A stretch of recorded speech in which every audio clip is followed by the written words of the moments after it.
नमस्कार, news point लेकर हाजिर हूं मैं राजीव। दोस्तों, कोलकाता हाई कोर्ट में आज ईडी यानी एनफोर्समेंट डायरेक्टरेट या हिंदी में कहें तो प्रवर्तन निदेशालय को बड़ा झटका लगा है। या कहा जा सकता है कि बंगाल चुनाव के घमासान में बीजेपी को बड़ा झटका लग गया है। पिछले हफ्ते आईपैक के दफ्तर और प्रतीक जैन जो आईपैक के मुखिया हैं, प्रतीक जैन के घर पर हुई छापेमारी के बाद से ममता बनर्जी जो मुख्यमंत्री हैं पश्चिम बंगाल की, ममता बनर्जी ने बीजेपी के खिलाफ मोर्चा खोल लिया है। ममता बनर्जी ने साफ आरोप लगाया कि बीजेपी उनकी रणनीति, चुनावी रणनीति चुराने के लिए ईडी को आगे कर रही है और आईपैक के दफ्तर से टीएमसी की स्ट्रेटेजी वाले यानी रणनीति वाले दस्तावेज चुराए गए हैं। ईडी ने यानी एनफोर्समेंट डायरेक्टरेट ने इन आरोपों से तो इनकार किया ही था, साथ ही ममता बनर्जी पर काम में बाधा डालने का आरोप लगाया और इसे लेकर हाई कोर्ट और सुप्रीम कोर्ट भी गई। कलकत्ता हाई कोर्ट में पिछले हफ्ते 9 जनवरी को इस पर सुनवाई होनी थी, लेकिन कोर्ट रूम में भीड़ और हंगामे के कारण सुनवाई नहीं हुई। अब आज फिर से सुनवाई हुई आज 14 तारीख को, तो फिर इसमें ईडी और भाजपा को बड़ा झटका लगा है। सुनवाई के दौरान ईडी की तरफ से पेश हुए अतिरिक्त सॉलिसिटर जनरल यानी additional solicitor general SV Raju बार बार यही अपील करते रहे कि इस मामले में सुप्रीम कोर्ट में भी याचिका दाखिल की गई है और इसीलिए उस पर फैसला आने के बाद ही सुनवाई हो।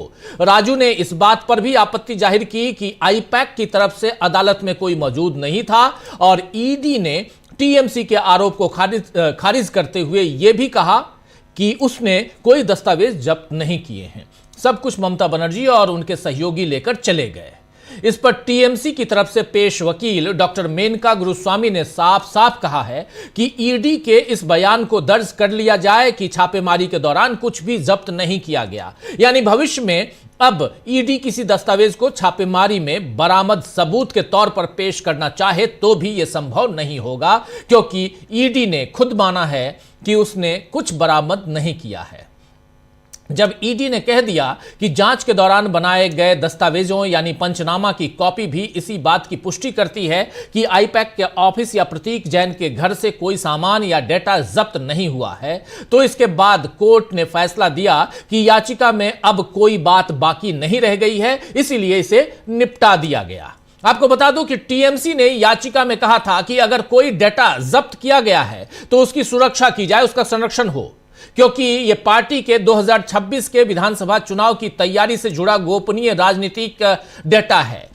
टीएमसी के वकील ने कोर्ट में कहा कि वो सिर्फ इतनी सी सीमित राहत मांग रहे हैं कि अगर कुछ जब्त हुआ है तो उसकी रक्षा हो, लेकिन अब ईडी ने बाकायदा कहा है कि उसने कुछ जब्त किया ही नहीं है, तो ये टीएमसी के लिए बड़ी जीत है। अब सुप्रीम कोर्ट में कल यानी 15 तारीख को सुनवाई है और वहां से क्या फैसला होगा यह देखना होगा। हाई कोर्ट ने कहा है कि अगर ईडी चाहे तो सुप्रीम कोर्ट के फैसले के बाद फिर आ सकती है, यानी जिस उम्मीद से ईडी की छापेमारी आईपैक पर करवाई गई थी और उसके बाद अदालत में भी टीएमसी को घेरने की कोशिश हुई थी, उसमें फिलहाल भाजपा को नाकामी हासिल हुई है और इसे एक तरह से टीएमसी की इस चुनाव से पहले बड़ी जीत के तौर पर कहा जा सकता है, देखा जा सकता है। यह बात बहुत महत्वपूर्ण है। अब जरा ग्राफिकली दिखाना चाहता हूं कि आखिर हुआ क्या क्या। एक छोटा सा यहां पे अलग अलग हिस्सों में देखिए आईपैक मामले में अब तक क्या हुआ। 8 जनवरी को आईपैक ऑफिस और प्रतीक जैन के घर में रेड हुई थी। प्रतीक जैन और आईपैक ऑफिस के दफ्तर पे, आईपैक के दफ्तर पे रेड पड़ी। उसके बाद छापेमारी के बीच ममता बनर्जी प्रतीक जैन के घर पहुंची। इसके बाद छापेमारी के बीच ममता बनर्जी पहुंची। टीएमसी ने इसे राजनीतिक बदले की कार्रवाई बताया और टीएमसी ने इसे राजनीतिक कार्रवाई बताया, उसके बाद बदले की कार्रवाई बताया। फिर ममता बनर्जी ने ईडी के खिलाफ 2 एफआईआर दर्ज कराई। ममता बनर्जी ने 2 एफआईआर दर्ज करवाई और ईडी भी ममता और टीएमसी के खिलाफ हाईकोर्ट पहुंच गई उसी दिन 8 तारीख को ही। 8 जनवरी को और 9 जनवरी को इस पर सुनवाई थी। ईडी भी ममता और टीएमसी के खिलाफ हाईकोर्ट पहुंची। कलकत्ता हाईकोर्ट में टीएमसी ने भी याचिका दाखिल की उसी दिन। और इसके बाद क्या होता है? इसके बाद कलकत्ता हाईकोर्ट में सुनवाई की तारीख होती है। 9 जनवरी को हाईकोर्ट में सुनवाई के वक्त हंगामा हो जाता है। 9 जनवरी को सुनवाई के वक्त हंगामा हो जाता है कोलकाता हाईकोर्ट में। इसके बाद सुनवाई की अगली तारीख 14 जनवरी मुकर्रर की जाती है, यानी 14 जनवरी को अगली तारीख दी गई और 14 जनवरी को अगली तारीख, और सीएम ममता ने 9 जनवरी को विरोध मार्च भी निकाला। सीएम ममता 9 जनवरी को विरोध मार्च निकाली और काफी भीड़ इकट्ठा हुई थी मार्च में। 14 जनवरी को सुनवाई की, लाइव स्ट्रीमिंग का फैसला हुआ, लाइव स्ट्रीमिंग हुई 14 जनवरी को। उसके बाद फिर बंगाल सरकार ने 10 जनवरी को सुप्रीम कोर्ट में कैविएट दाखिल किया। बंगाल सरकार यानी टीएमसी ममता बनर्जी 10 जनवरी को इससे पहले सुप्रीम कोर्ट पहुंची, कैविएट दाखिल कर दी और सुप्रीम कोर्ट में ईडी ने 11 जनवरी को ममता सरकार के खिलाफ याचिका दाखिल की। ममता बनर्जी और ममता सरकार के खिलाफ, टीएमसी के खिलाफ याचिका दाखिल की। 15 जनवरी यानी कल सुप्रीम कोर्ट में इस मामले की सुनवाई होगी। 15 जनवरी को इस मामले की सुनवाई होगी और टीएमसी का कहना है कि पार्टी को कमजोर करने की साजिश रची गई है ये। और लेकिन दूसरी तरफ टीएमसी का कहना है, जबकि दूसरी तरफ ईडी का कहना है कि तलाशी जो हमने ली थी, तलाशी के दौरान किसी तरह का कोई दस्तावेज, डाटा या डिजिटल सामग्री जब्त नहीं की गई है। तो ये अभी तक का यहां पर जो पूरा घटनाक्रम है, उस घटनाक्रम को आपके सामने रख रहा था। और इस बीच वैसे आप गौर फरमाएं तो जो कुछ अभी उधर हुआ है पश्चिम बंगाल में, बीजेपी इस वक्त महाराष्ट्र में भी उसी ढंग से कहीं ना कहीं घिरी हुई है। कल बीएमसी समेत 29 नगरीय निकायों के चुनाव है महाराष्ट्र में, महानगर पालिका के चुनाव, जिसमें महायुति बिखरी पड़ी हुई है। अजित पवार और एकनाथ शिंदे दोनों अपनी अपनी सुविधा से महागठबंधन कर रहे हैं। वहीं उद्धव ठाकरे और राज ठाकरे के एक साथ आ जाने से चुनावी समीकरण बदल चुके हैं। इधर बिहार में भी सियासी समीकरण बदलते हुए दिख रहे हैं। आज करीब 7 महीने बाद लालू प्रसाद यादव और तेज प्रताप यादव यानी बड़े बेटे लालू प्रसाद यादव के सार्वजनिक तौर पर एक साथ दिखे। यह तस्वीर देखिए आप। मकर संक्रांति के पर्व पर दही चूड़ा भोज बिहार की सियासत में काफी मायने रखता है और इसीलिए कल ही तेज प्रताप अपने पिता, माता और छोटे भाई, बड़े भाई नहीं हैं तेजस्वी यादव, उनसे छोटे हैं, छोटे भाई को न्योता देने वो पहुंचे थे। जिसके बाद आज लालू प्रसाद यादव तेज प्रताप के घर पहुंचे और राज्यपाल आरिफ मोहम्मद खान के साथ उन्होंने दही चूड़ा खाया।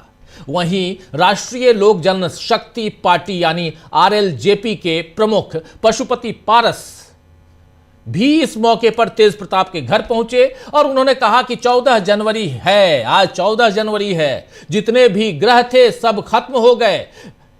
ये कह रहे हैं जितने भी ग्रह थे सब खत्म हो गया है। और आगे का बयान जरा उनकी जुबानी सुन लेते हैं यहां पर। और ये दिन भर के पॉलिटिकल घटनाक्रम को थोड़ा आपके सामने रखना जरूरी है दोस्तों, इसलिए इन तमाम खबरों को आपके सामने लेकर हम आ रहे हैं। जरा सुनिए यहां पर क्या कह रहे हैं आरएलजेपी के मुखिया पशुपति पारस। जितना भी ग्रह था, ये ग्रह सब खत्म हो गया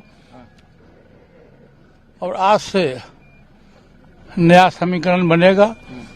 जो लोग बिखरे हुए थे परिवार में, सब लोग एक हो जाएंगे और बिहार की राजनीति में नया मोड़ आएगा। चलो साथ आएंगे यानी कि तेज प्रताप जी फिर से। अब बोल तो दिए, चलो हो गया, रास्ता जाम हो।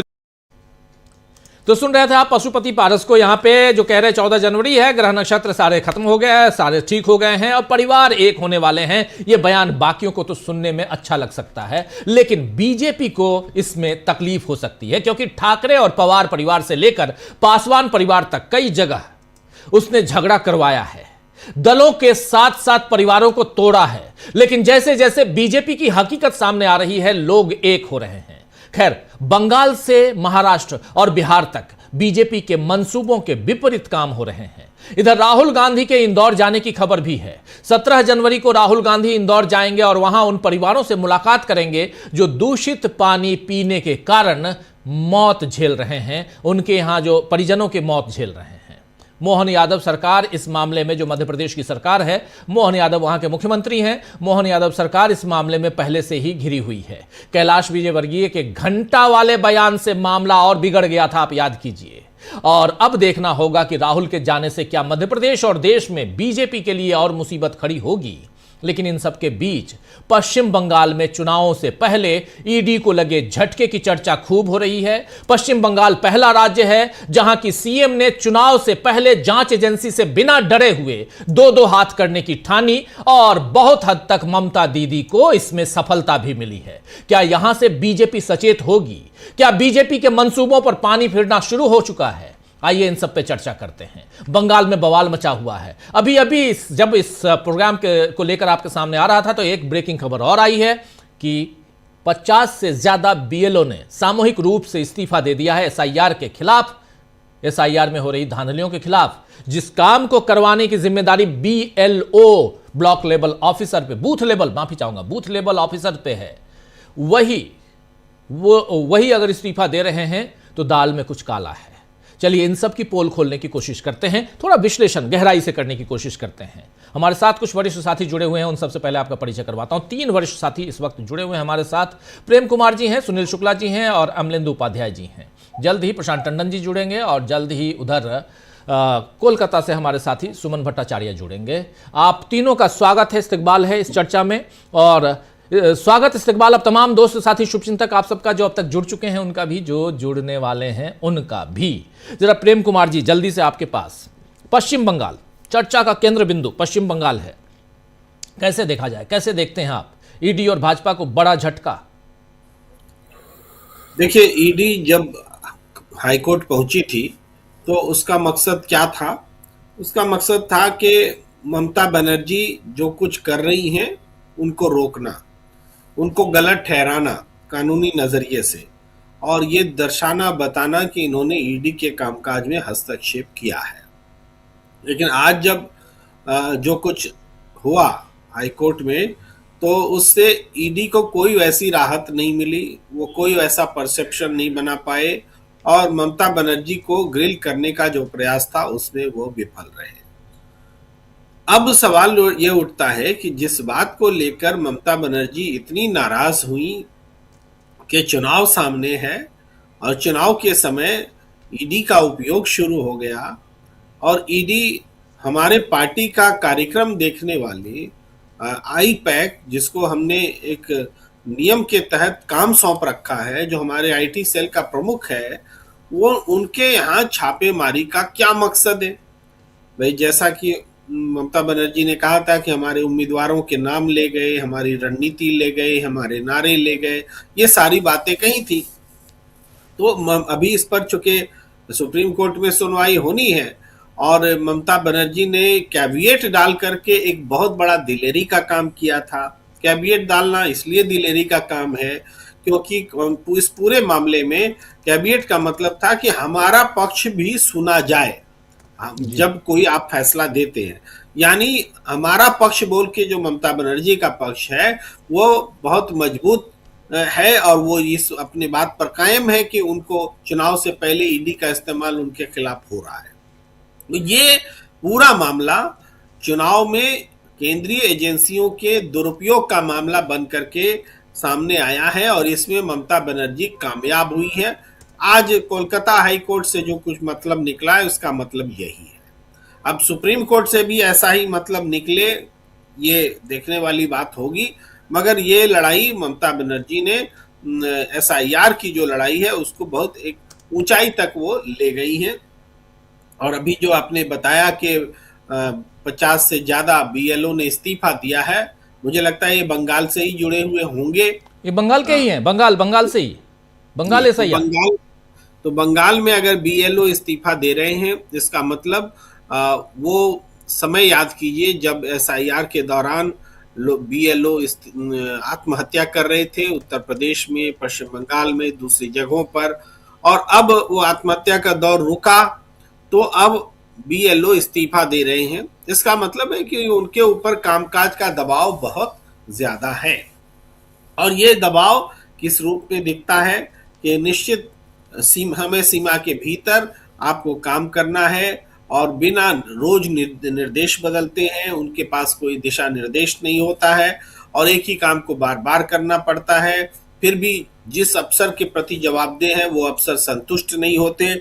ये सारी चीजें जो हैं उनको कामकाज की तकलीफें बढ़ाने वाली हैं। तो उत्तर प्रदेश में भी लगभग 4 करोड़ लोग जो है इससे बाहर हैं, एसआईआर से बाहर हुए हैं एसआईआर के जरिए, और पूरे देश में ये प्रक्रिया चल रही है। तो एसआईआर एक ऐसी प्रक्रिया के तौर पर सामने आया है जो चुनाव को प्रभावित कर रहा है, अपोजिशन की जीत की संभावना को खत्म कर रहा है। तो पश्चिम बंगाल चूंकि इस फेज में वो प्रदेश है जिसको बीजेपी हर हाल में जीतना चाहती है, और ममता बनर्जी इसके लिए प्रतिबद्ध है, और बाकी किसी भी मुख्यमंत्री और किसी भी रीजनल पार्टीज के नेताओं के मुकाबले ममता बनर्जी एक जोरदार प्रतिरोध दे रही है। वो सत्ता में है, इस वजह से भी ये प्रतिरोध बड़ा हो जाता है।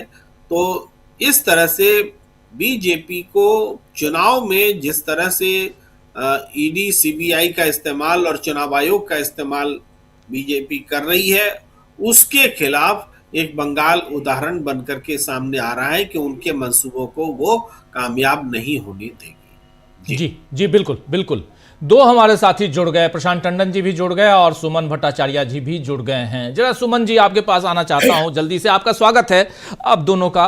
और क्या कुछ हुआ सुमंदा, वहां पश्चिम बंगाल में बहुत कुछ हो रहा है, और आज चूंकि 9 तारीख को जो सुनवाई थी कोर्ट में, हाई कोर्ट में, वहां तो बवाल मच गया था, काफी भीड़ जुट गई थी, सुनवाई नहीं हो पाई और जस्टिस सुब्रा घोष के कोर्ट में। लेकिन आज बाहर लाइव स्ट्रीमिंग हो रही थी, भीड़ अंदर नहीं थी, उतने लोगों को ही बुलाया गया था जितने लोग उस कार्रवाई में, सुनवाई में हिस्सा लेने वाले थे।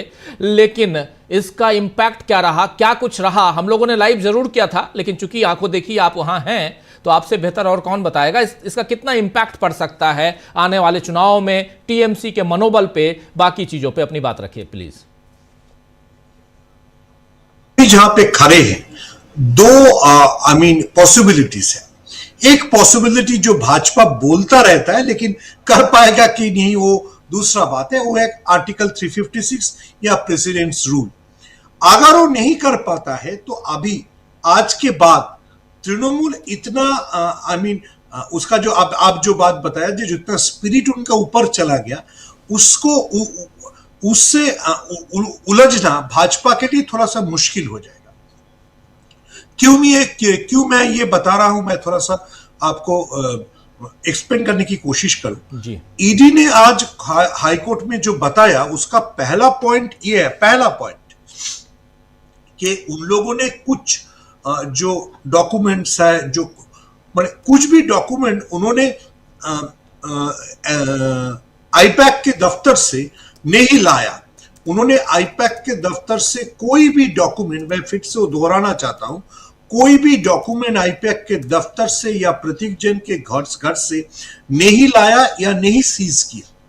तो इसका मतलब राजीव जी होता है जो दिल्ली से इंडिगो की 2 प्लेन भर के जो ईडी ऑफिसर कलकत्ता में आए थे, उन लोगों ने प्रतीक जैन के घर पे सुबह ब्रेकफास्ट खाने के लिए गया था, और तो कोई कारण नहीं हो सकता। अगर कोई पेपर उन्होंने नहीं जब्त किया तो उन्होंने सुबह जरूर प्रतीक जैन के घर पे ब्रेकफास्ट खाने के लिए गया।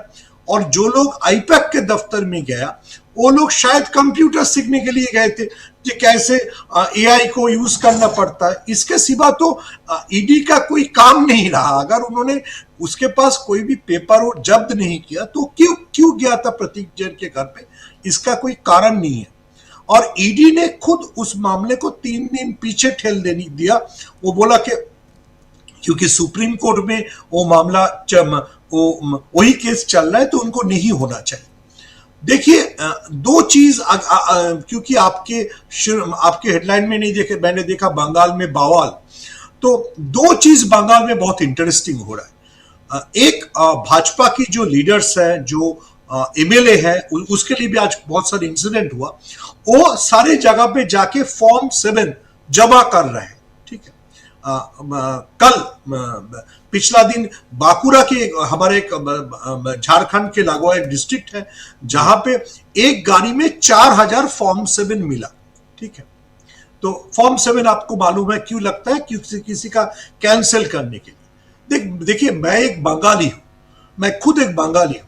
मैं बंगालियों के बीच 1924 के बाद बंगालियों के बीच इतना एंटरप्रेन्योरशिप नहीं देखा। जो 4000 5000 फॉर्म लेके कोई जा रहा है गाड़ी करके, गाड़ी खड़ा करके दूसरे का कैंसिल करने के लिए। तो इतना एंटरप्रेन्योर बंगाली भाजपा को मिल गया। ये देख के मेरे को राहुल गांधी का बात याद आया, जब राहुल गांधी ने प्रेस कॉन्फ्रेंस करके बताया जो कर्नाटक की एक असेंबली में 7000 ऐसे लोगों को गिराया गया, निकाल दिया गया वोटर लिस्ट से, जो लोग जो बाहर से करा गया और वो ऑब्जेक्शन सारा बाहर से आया। ठीक जी। तो आपको और मेरे को ये समझना पड़ेगा जे भाजपा क्या करना चाहता है। भाजपा अपना जितना उनका नेटवर्क है, जितना स्ट्रेंथ है, पूरा उसको लगा दिया है कि ये फॉर्म 7 डालने के लिए। और टीएमसी का जो आरोप है, आज नदिया में एक इंसिडेंट हुआ जहां पे भाजपा के लोग बाहर की स्टेट से गाड़ी लाया और आदमी भी आया जो फॉर्म 7 डाल रहा था। वहां पे टीएमसी के जो सपोर्टर्स है उनके साथ भाजपा के सपोर्टर लोगों का काफी हाथापाई हुआ, ये सब हुआ। लेकिन दो चीज मेरे को सबके बाद मेरे को बहुत आश्चर्य लगता है। एक जो इतना एंटरप्रेन्योर बंगाली कहां से भाजपा को मिल गया, जो एक बंदा 4000 5000 फॉर्म 7 लेके खुद का गाड़ी लेके भाग रहा है, जो सारे लोगों को ढूंढ के निकालना पड़ेगा, ये सारा इन्फिल्ट्रेटर है। अच्छा, जब वो फॉर्म निकालता है, वो सारा फॉर्म में जिन लोगों का नाम है, कोई मुसलमान का नाम बांकुरा में नहीं था, अरुण दास, अमुक चैटर्जी, ये घोष, ऐसा ही नाम था। तो एक हिंदू पार्टी, मैं भाजपा को हिंदू पार्टी मानता हूं, एक हिंदू पार्टी बंगाल से हिंदुओं को निकालने के लिए, वोटर लिस्ट से नाम निकालने के लिए इतना कोशिश दे रहा है। ये भी बहुत बड़ा, मेरे ख्याल से जो जब हिंदू हिस्ट्री अमित शाह लिखेंगे, बहुत ऊंची तरह से ये जाना चाहिए जो कितने हिंदुओं को वोटर लिस्ट से नाम निकालने के लिए, कितना हिंदुओं ने गाड़ी लेके फॉर्म 7 लेके भागता रहा। और ये भी मेरे ख्याल से एक अच्छा वेब सीरीज, या अक्षय कुमार रहे तो एक अच्छा सिनेमा भी बन सकता है कि ईडी के ऑफिसर दिल्ली से आया सुबह इंडिगो में और फिर प्रतीक जैन के घर चला गया ब्रेकफास्ट करने के लिए, क्योंकि कोई पेपर तो जब्त ही नहीं किया। और ये मैं खुद नहीं बता रहा हूं, ईडी का लॉयर हाईकोर्ट में बताया कि हम लोगों ने कोई पेपर जब्त ही नहीं किया, जो पेपर था सारा ममता बनर्जी लेके चला गया।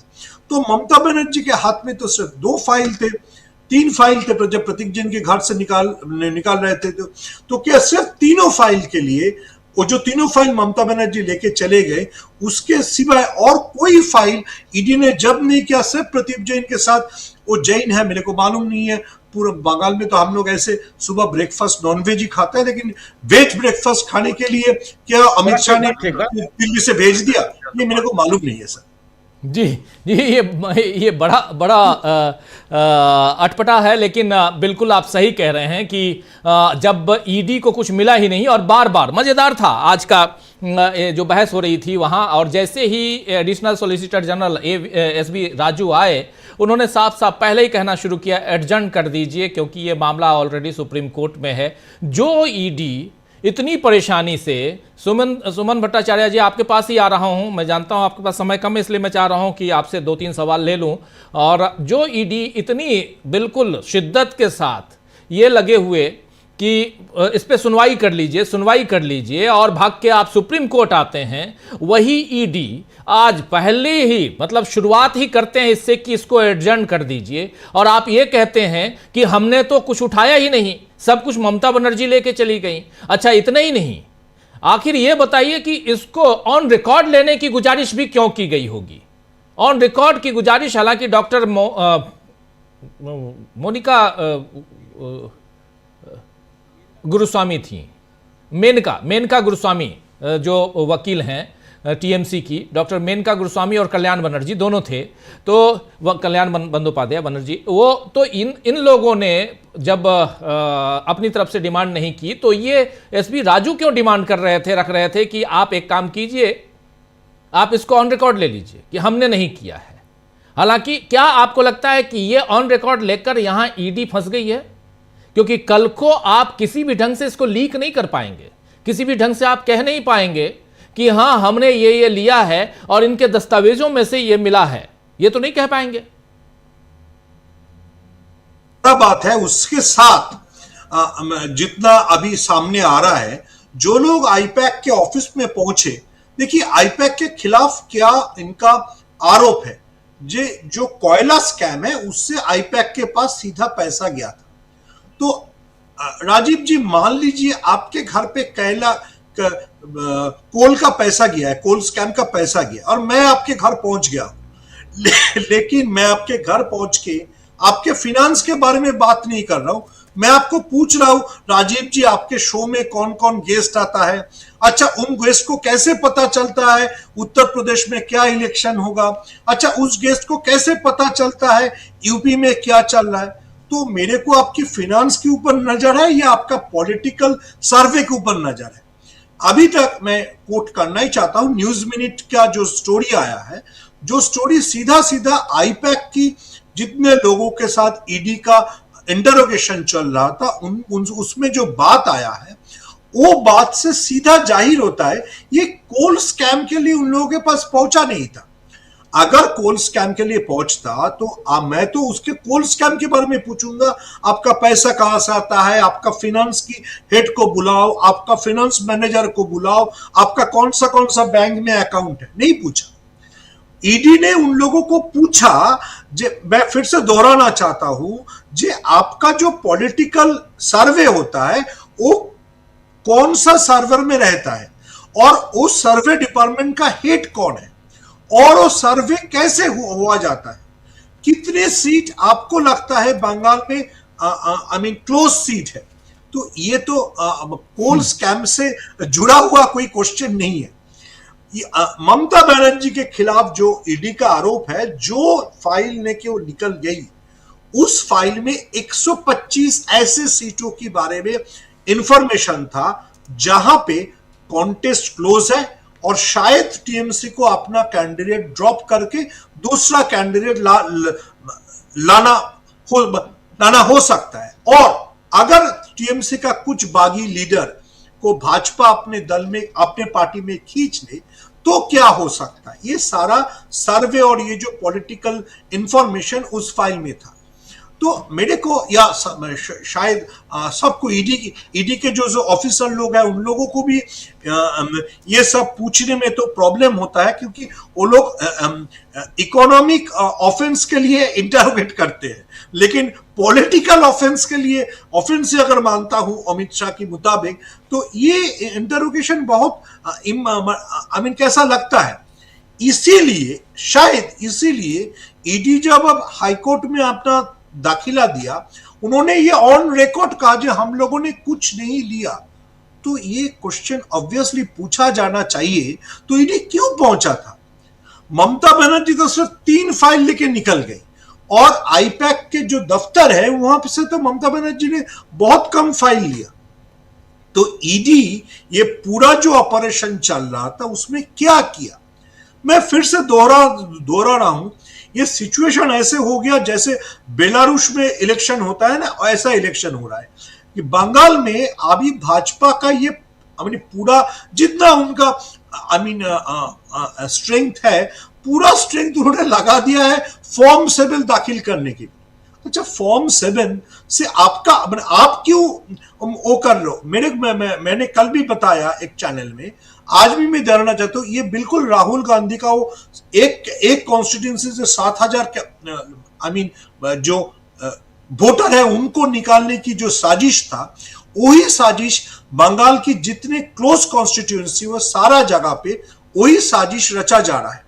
तो भाजपा का ये 2 कोशिश है, एक जो आईपैक के जरिए उन्होंने कोशिश किया था, जो तृणमूल का जो पॉलिटिकल स्ट्रैटेजी है, जो बहुत क्लोज कॉन्टेस्ट की सीट है, वहां पे क्या तृणमूल करना चाहते हैं और वहां पे तृणमूल का तृणमूल के अंदर कौन कौन ट्रोजन होर्स है जिनको निकाल लेने से भाजपा को पॉलिटिकल एडवांटेज मिलेगा।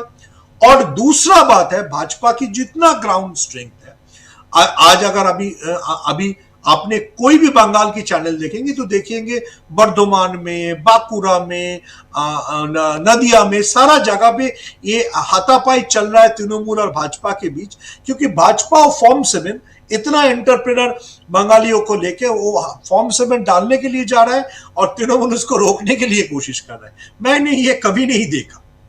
लेकिन एक बात बताइए कि भारतीय जनता पार्टी यानी बीजेपी और टीएमसी दोनों एसआईआर को लेकर दोनों का रुख एक ही दिखाई देता है। ममता बनर्जी भी कह रही हैं कि एसआईआर में गड़बड़ी है और भारतीय जनता पार्टी भी कह रही है कि एसआईआर में गड़बड़ी है। देखिए, अगर भाजपा कहता है गड़बड़ी है तो मेरे समझ में नहीं आता तो भाजपा की जो बंदे हैं, गणेश कुमार जी, वो क्या कर रहा है। देखिए, पिछला जो इलेक्शन कमिश्नर था शायद राजेश कुमार, उन्होंने वो तो जो शायरी रात को लिखते थे, राजीव कुमार, हाँ राजीव कुमार, वो शायरी सुनाते थे प्रेस कॉन्फ्रेंस में। अगर कोई पूछा जो हेट स्पीच के बारे में इलेक्शन कमीशन का क्या रवैया है, वो शायरी बताते थे। और गणेश कुमार आजकल पूरा दिन एक ही काम बोलता है, लॉजिकल डिस्क्रिपेंसी। अच्छा, लॉजिकल डिस्क्रिपेंसी के बारे में अगर आप मेरे को अलाउ करेंगे तो मैं आपको थोड़ा सा एक स्टोरी बताना चाहता हूँ। एक स्टोरी से आपको पता चल जाएगा। अमर्त्य सेन को इन लोगों ने नोटिस दे दिया। क्यों अमर्त्य सेन को नोटिस दिया? क्योंकि अमर्त्य सेन का मां Amita Sen, according to election commission data, 15 जब उनके अमिता सेन की उम्र 15 थी तो उन्होंने अमर्त्य सेन को जन्म दिया। अच्छा, 1914 में ऐसा होता भी था, 15 साल में मां लोग बच जाती थी।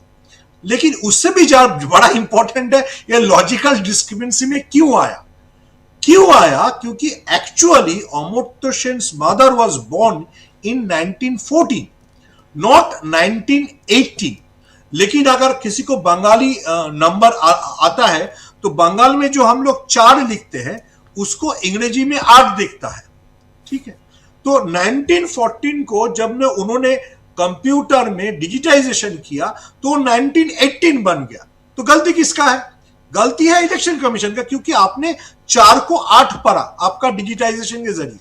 लेकिन इसके लिए आपने अमर्त्य सेन को नोटिस भेज दिया। अच्छा, और एक मैं आपको बताना चाहता हूं, ये शो में कोई मुसलमान नहीं है, लेकिन आपके शो में तो बहुत मुसलमान दर्शक रहते हैं।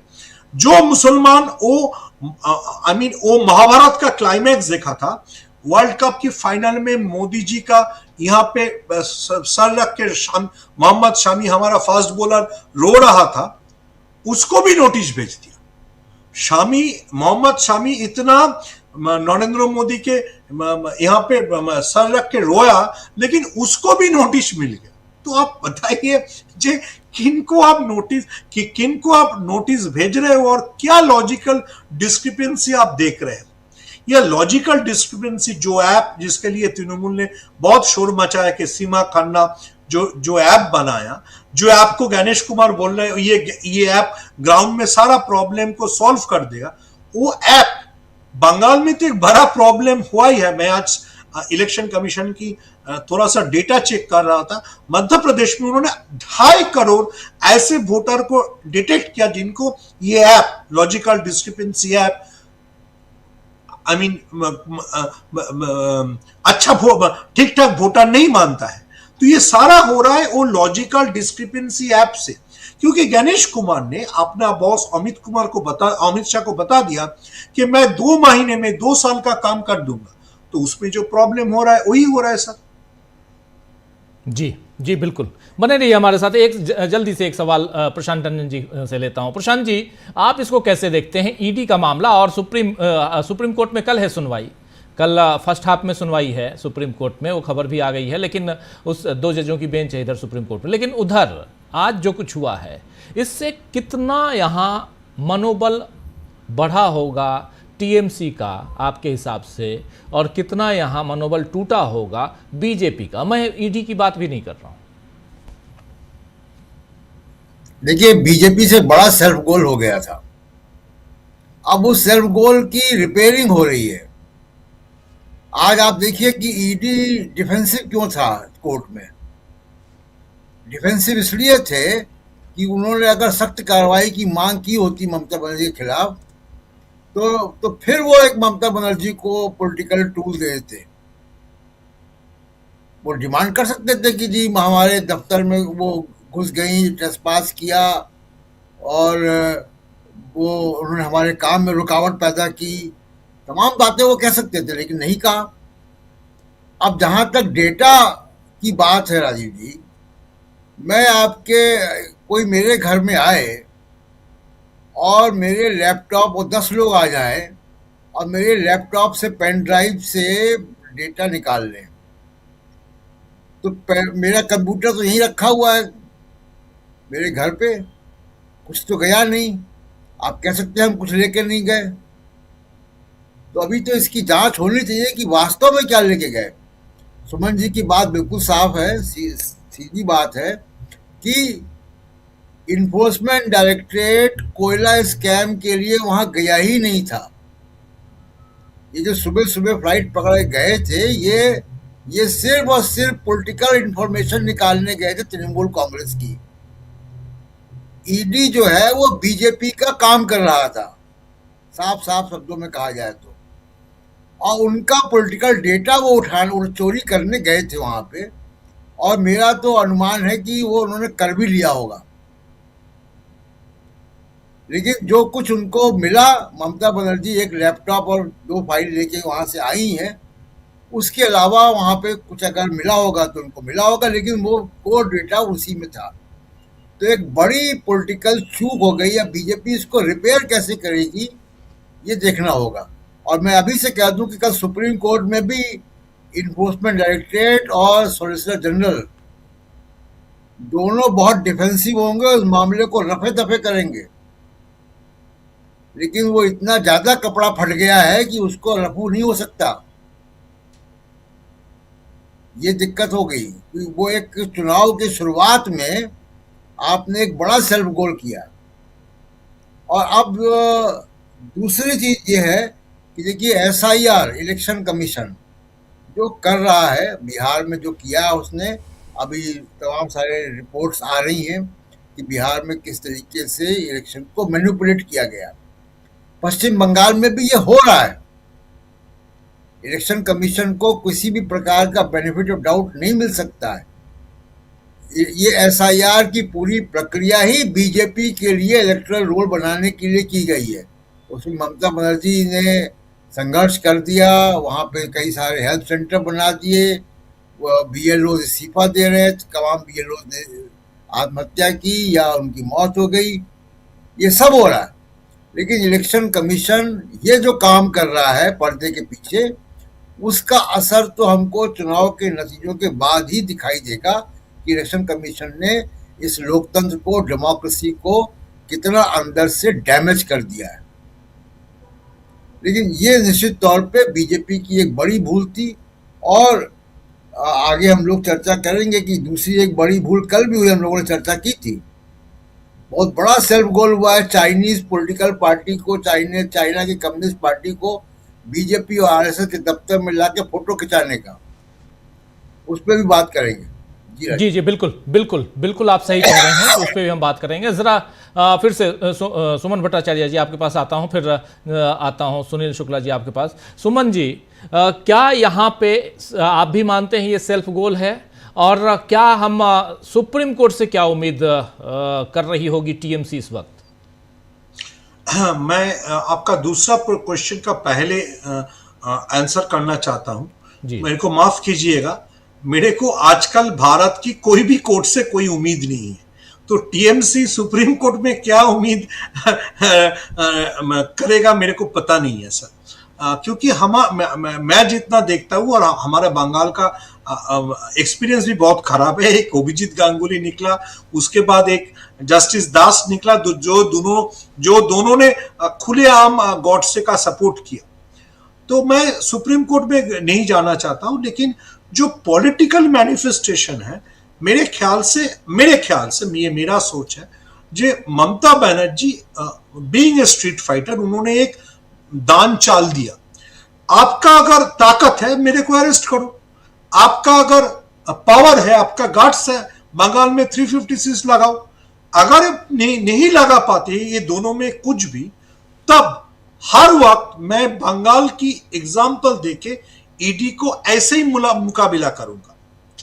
अगर मैं इसको एस्टेब्लिश कर दिया कि ईडी एक चोर है, ईडी एक भाजपा का एजेंट है, तब तो मेरे को और मेरा पॉलिटिकल पार्टी को इसी लाइन पे आपको अटैक करने में कोई दिक्कत नहीं है। देखिए, अगर मैं फिर से दोहराना चाहता हूं, ममता बनर्जी ने खुलेआम ईडी को चैलेंज किया है। ईडी का बात अगर मान लेते, ईडी से फाइल लेके निकल गया तो ईडी को आइदर ममता बनर्जी को अरेस्ट करना पड़ेगा या सेंट्रल गवर्नमेंट को बंगाल में 356 करना पड़ेगा। इससे नीचे कुछ नहीं है। अगर इससे कुछ भी नीचे गया, जैसे आपने आज बताया, आज हाईकोर्ट में ईडी वापस चला गया, इससे नीचे कुछ भी गया तो ममता बनर्जी के लिए एडवांटेज है। जे मैंने तो तुमको तुम्हारा औकात दिखा दिया और ये भी पब्लिकली बताया जे तुम चोर हो। तुम भाजपा के लिए जो टंडन साहब बोल रहे थे, तुम भाजपा के लिए चोरी का काम करते हो। मैं ये बताने के बाद भी ईडी का हिम्मत नहीं हुआ मेरे को अरेस्ट करने के लिए, और अमित शाह का हिम्मत नहीं हो अगर होगा बंगाल में 356 जारी करने के लिए, तो भाजपा को इलेक्शन भाजपा कैसे फेस करेगा? आपका जो मेन एजेंसी है जिसको आप बोलते हैं, जो लगभग दुर्नीति करप्शन के खिलाफ बीजेपी का डोनाल्ड ट्रंप कभी भी किसी को जाके हेलीकॉप्टर से उठा ले आ सकता है, उसको अगर आप खुलेआम नंगा कर दो और उसको बताओ कि वो चोर है, वो फाइल चोरी करता है, वो पॉलिटिकल इंफॉर्मेशन चोरी करता है, इसके बाद अगर आप ममता बनर्जी का अरेस्ट नहीं करा सकते हो तो आपका पॉलिटिक्स कहां पे खड़ा है? जी बिल्कुल बिल्कुल, आप सही कह रहे हैं कि इस पॉलिटिक्स को समझने की जरूरत है। और लेकिन क्या आपको लगता है कि यहां से अब ममता बनर्जी थोड़ा और मजबूत होकर उभरी हैं? मजबूत होकर तो उभरी है। मैं देखिए, मैं पहले भी बता चुका हूं, जब भी आपके शो में आया हूं, मैं गांधी जी का भक्त हूं। ये गांधी जी का पॉलिसी है। आप अपना डेमोन्स्ट्रेशन को इतने आगे ले जाओ, either if you are British you will fire on me, you have no option मेरे को मारने के सिवाय, नहीं तो मैं अपना एजेंडा को आगे आगे बढ़ाता इतना ले जाऊंगा, मैं आपको पूरा इरेलीवेंट कर दूंगा। देखिए, अब मैं फिर से बता रहा हूं, अगला 3 महीने में अगर ममता बनर्जी को भाजपा ने अरेस्ट नहीं कर पाया और बंगाल में प्रेसिडेंट नहीं रूल कर पाया, तो जो ममता बनर्जी ने किया वही कल तेलंगाना में कांग्रेस का चीफ मिनिस्टर भी करेगा। उसके बाद जिसका हिम्मत रहेगा, डीएमके का स्टालिन भी वही करेगा।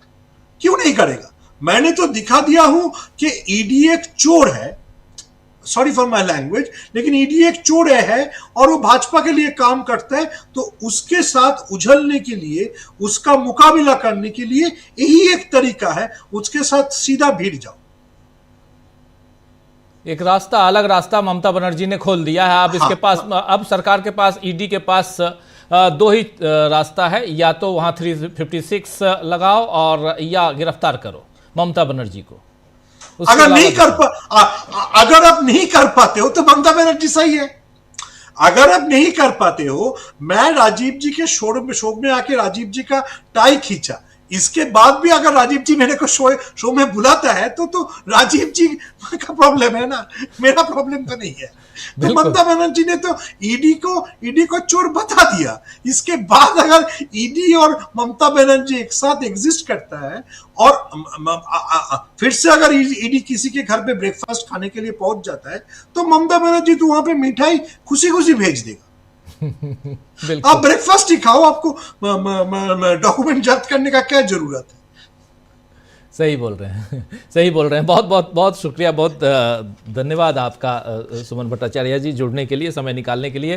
अब आना चाहता हूं सुनील शुक्ला जी आपके पास। सुनील जी, इसको कैसे आप देखते हैं, कैसे आप इसका विश्लेषण करेंगे कि, और जो बातें यहाँ पर सुमन भट्टाचार्य कह रहे हैं और साफ साफ कि यहाँ कोई विकल्प नहीं है, और विकल्प जो है वो भी बहुत मुश्किल विकल्प है।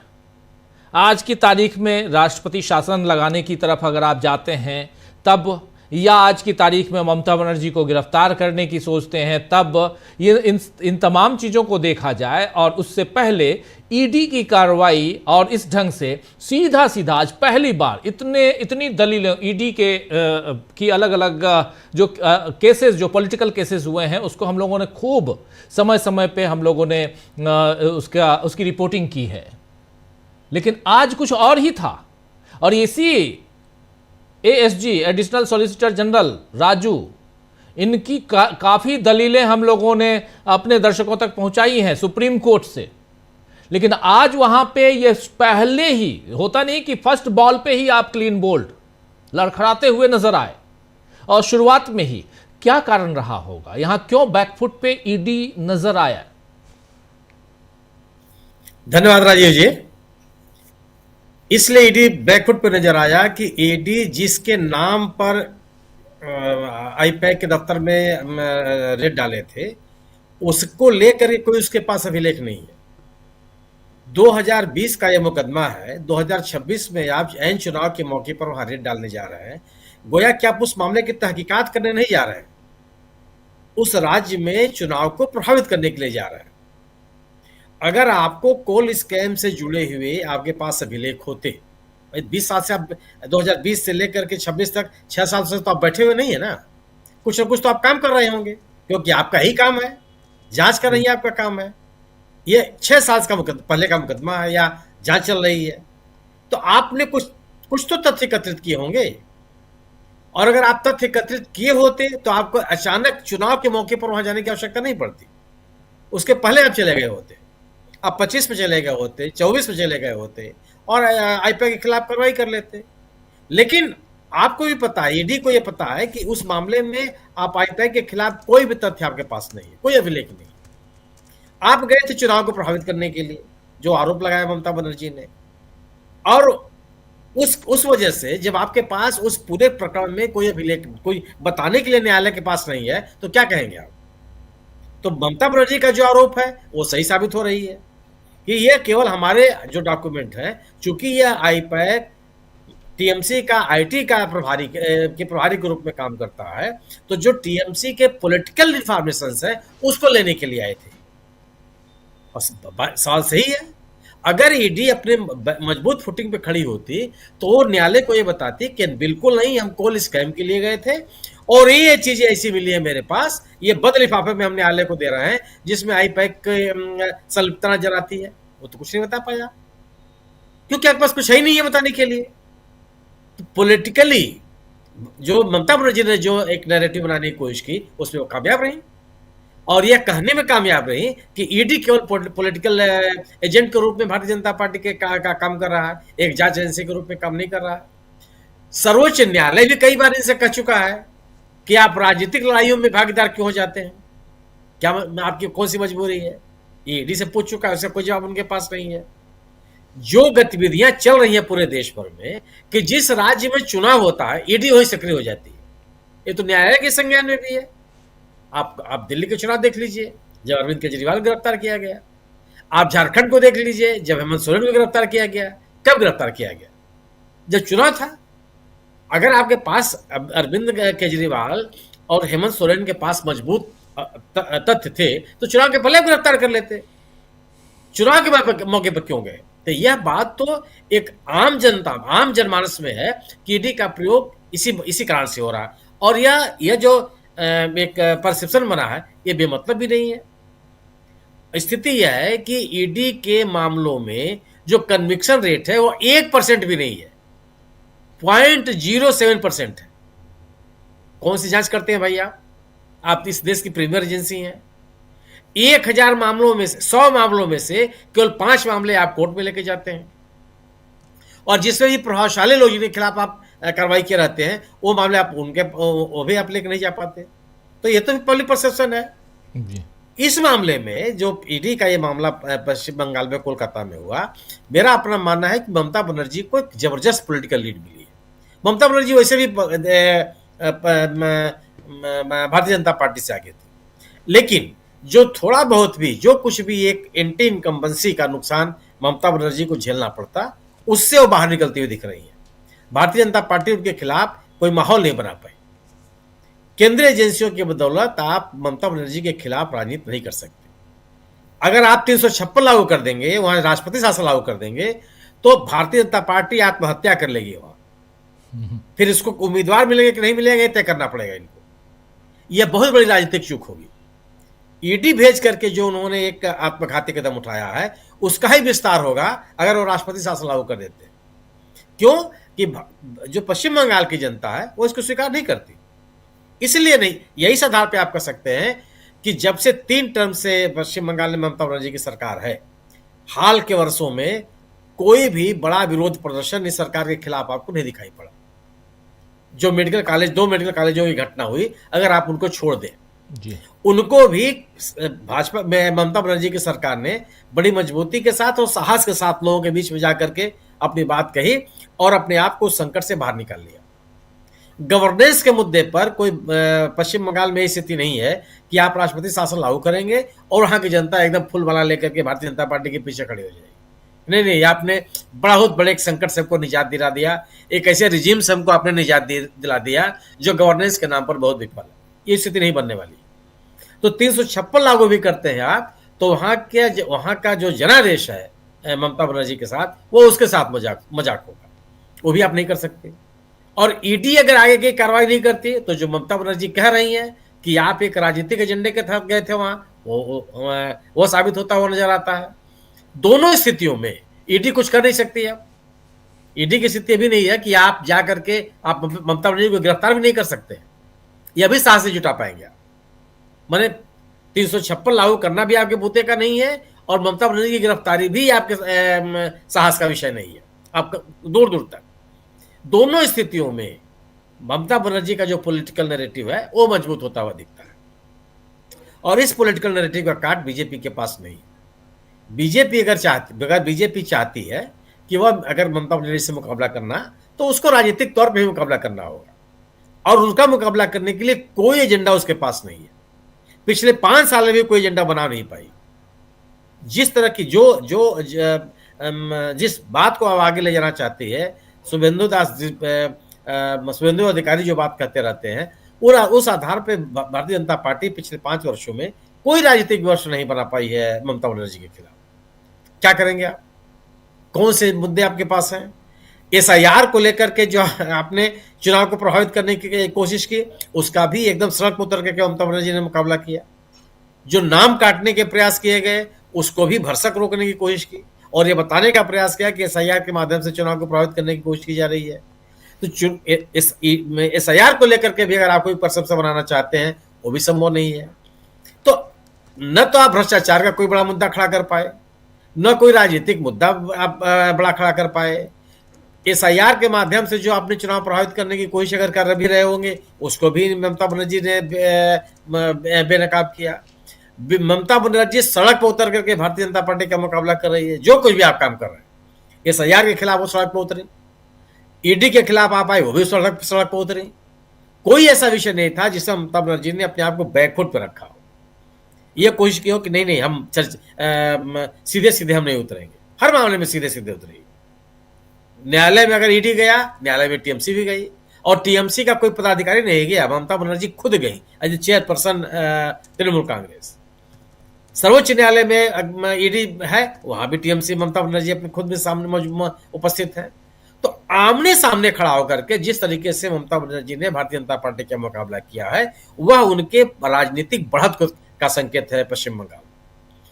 और केंद्रीय एजेंसियों की बदौलत राजनीति करने की जो कोशिश कर रही है भारतीय जनता पार्टी, वह इस बात का सबूत है कि भारतीय जनता पार्टी संगठनात्मक स्तर पर और राजनीतिक स्तर पर ममता बनर्जी का मुकाबला करने की स्थिति में नहीं है। टीएमसी को कमजोर करके, ममता बनर्जी के ऊपर हमले करके, केंद्रीय एजेंसियों की बदौलत वो चाहती है कि वह टीएमसी सरकार का मुकाबला कर लेगी। मुझे ऐसा नहीं लगता। इस पूरे घटनाक्रम में मुझे लगता है कि ममता बनर्जी ने एक राजनीतिक बढ़त हासिल की है, और उसको पाट पाना अभी तत्काल मुझे भारतीय जनता पार्टी के बस में नजर आता नहीं। जी जी जी बिल्कुल। लेकिन अमलेंदु जी, आप भी लाइव में थे ही और देख रहे थे, समझ रहे थे क्या चल रहा है, लेकिन ज़रा ये समझाइए कि ईडी ने ये यू टर्न क्यों मारा वहाँ हाई कोर्ट में? क्या सुप्रीम कोर्ट से कोई उम्मीद लेकर ईडी यहाँ पहले से बैठा हुआ है? राजीव, सुप्रीम कोर्ट से उम्मीदें रही होंगी ईडी को, इसीलिए यू टर्न मारा, या फिर ये हो सकता है कि वो समझ ही नहीं पाए हों एएसजी राजू साहब जो हैं कि दूसरी तरफ से जाल क्या बना गया है। क्योंकि वो तो कहते रहे हमने कुछ नहीं लिया है, ममता बनर्जी लेगी, ममता बनर्जी लेगी। मतलब उनका बार बार जोर जो था वो ये था कि हमने कुछ बरामद नहीं किया है, ममता बनर्जी उसको ले गई उठाकर। और जिस समय ऑर्डर दिखाया जा रहा था उस समय भी वो बीच में हस्तक्षेप कर रहे थे कि इसमें ये भी जोड़ दीजिए कि ममता बनर्जी ले गई।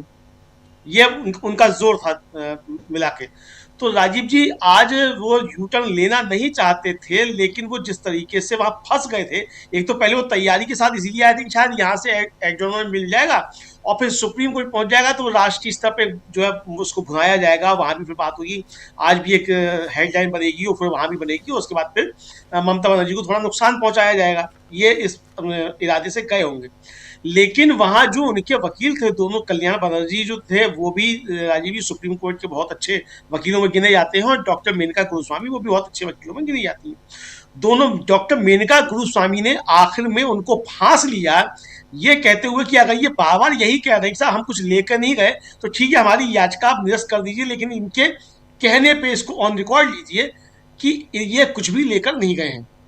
तो वो झोंक में मुझे लगता है कहेगा कि हाँ आप कुछ लेके नहीं गए हैं, अगर आप इसको रिकॉर्ड पे लेना चाहते हैं और रिकॉर्ड पे ले लीजिए, ममता बनर्जी ले गई। यानी वो शायद ये सोच रहे होंगे कि अगर ये रिकॉर्ड पे आ जाएगा कि ममता बनर्जी ले गई तो हम सुप्रीम कोर्ट से में जाके ये कहेंगे देखिए ममता बनर्जी जो थी वो ले गई, ममता बनर्जी पर एफआईआर दर्ज की जाए ईडी के काम में बाधा डालने की। ये उनका मकसद रहा होगा, लेकिन फंस गए वहां जाकर उल्टे, और अदालत जो थी उसने रिकॉर्ड पर ले लिया कि ये कह रहे हैं कि कुछ भी लेकर नहीं गए हैं।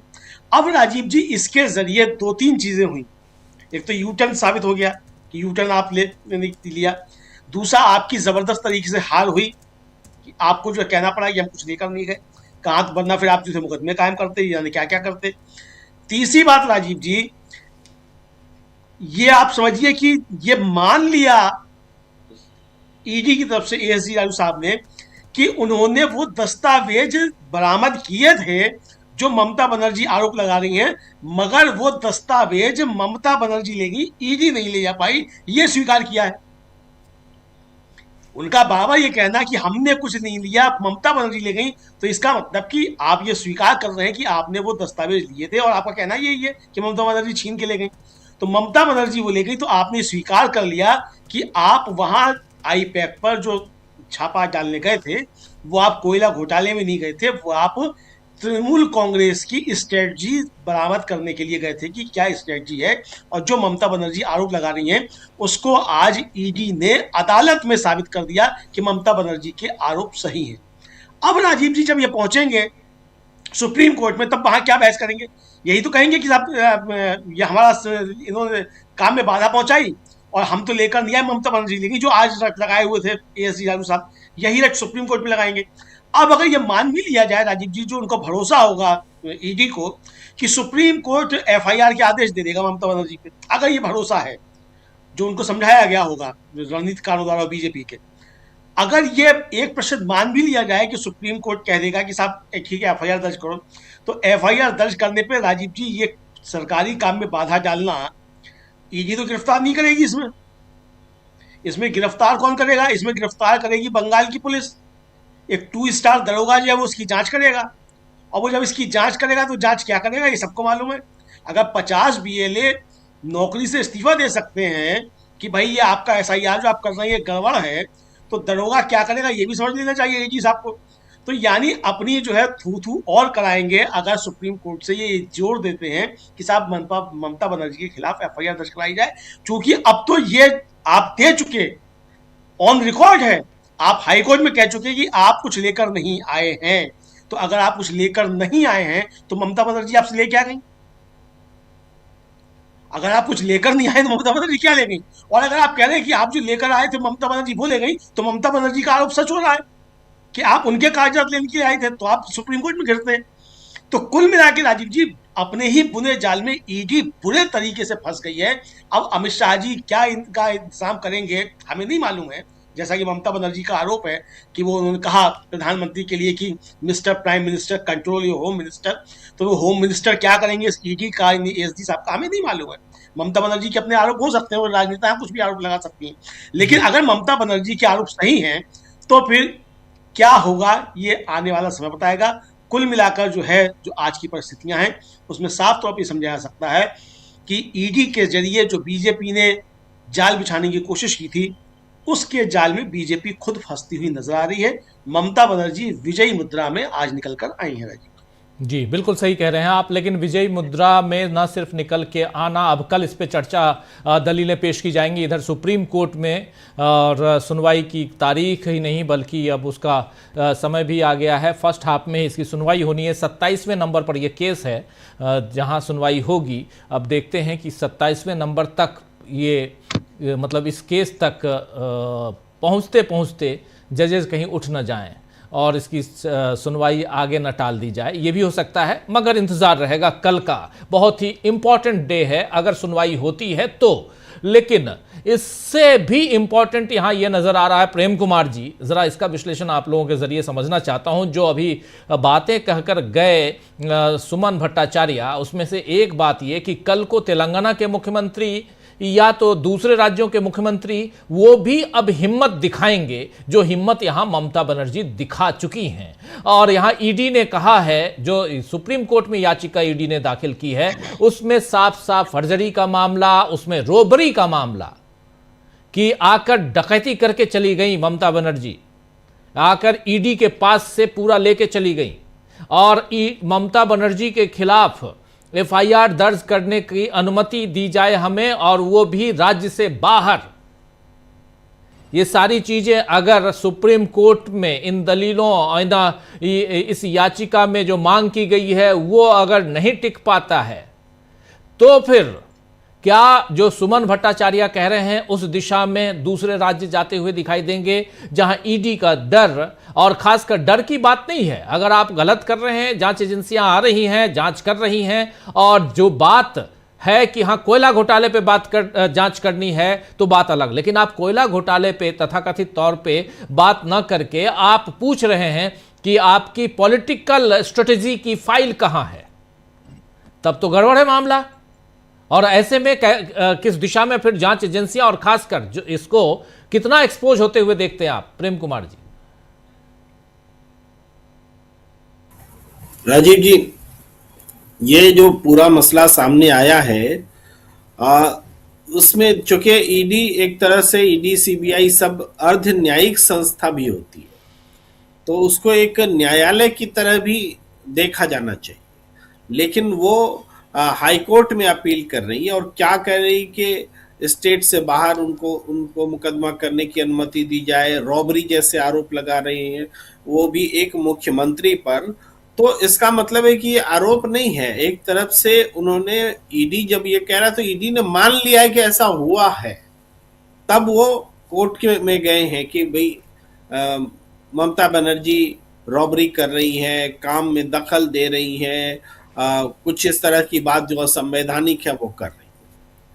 तो इस निष्कर्ष तक इतनी जल्दी ईडी पहुंच गया एक केस में, ये बात बताता है कि आने वाले समय में अब वो ईडी ममता बनर्जी के शासन काल में कैसे ईमानदारी से काम कर पाएगा।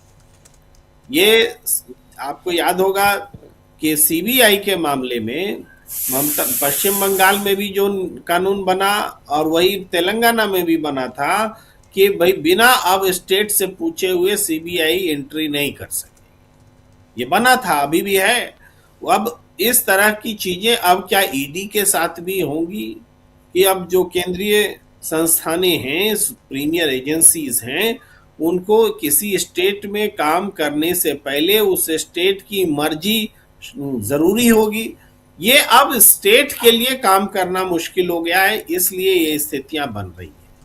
तो ये टकराव ना हो, संघीय ढांचा मजबूत रहे, इसके लिए सेंटर का इंटरवेंशन भी जरूरी होता है, सेंटर और स्टेट के बीच में कोऑर्डिनेशन भी जरूरी होता है।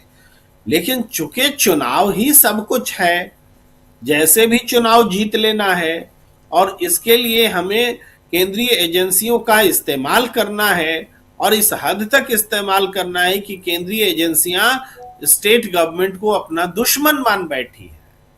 ये जो है ये खतरनाक स्थिति है कि ईडी की दुश्मन ममता बनर्जी सरकार, और ममता बनर्जी सरकार समझ रही कि ईडी हमारी दुश्मन की हमें फंसाने आई है, चुनाव में हमारा दुरुपयोग कर रही है, हमारा डाटा चुराने आई है।